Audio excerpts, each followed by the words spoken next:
All right, so you're sitting at home right now, not only looking at me, but you're probably thinking about ways to better your finances. If that's the case, today's segment is for you. I'm joined now by Money Mike Giordano, financial advisor with Williams Wealth Management. And we know that Mike talks to a lot of people about money every single day. So Mike, the question is, how often are they looking to rethink their finances? Talk to a lot of people about a lot of things all day long, but yes, money's one of them. People think about their finances all the time. I'd say every few months, people are rethinking different things with their finances. Our lives are so fluid. There's so much different stuff happening in our lives, whether it's a marital change or we're having a kid, a new job, a promotion, a bonus, just the types of things we're interested in. And so you're not alone if you're rethinking your finances consistently.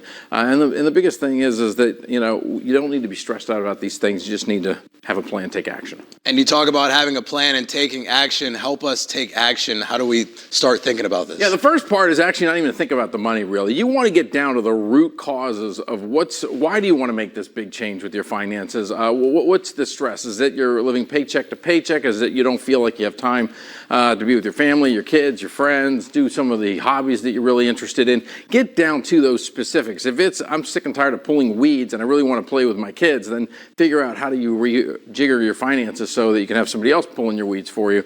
Different things like that. That's what you're trying to figure out. But the most important thing is trying to not get stressed out. And with so many distractions, what are some of the easiest ways to really focus on the money? Yeah, so the thing you want to think through here easily when you get to the money is take a look at this graphic up here. You basically want to get your money going into 3 different buckets. So make a list of all of the income you got coming in and all of the expenses that you have, and then start working that money into one of these 3 buckets. And the real key to start is that needs bucket. The things that you need to spend money on, your mortgage, groceries, insurances, all that, are you getting that within 50% of the money that you're making?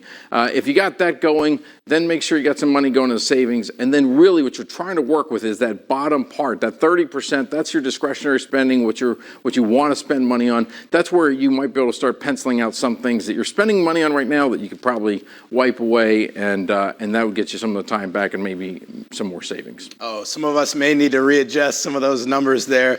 And really quick, how can we stay motivated? Yeah, staying motivated is understanding that you might be trying to make big changes with your finances, but it's going to come in little bite-sized pieces is the way to get there. So just don't worry about saying, hey, I'm not where I want to be a week after you start. Just say, am I continuing to make progress? And if you just are able to save a few extra dollars, cut out a few extra, pieces of discretionary spending, you'll eventually get there. So the key is it's a journey, and as long as you're on the road and you're making progress, you're succeeding. All right, Mike Giordano, we learn something new every day. Thank you. You bet.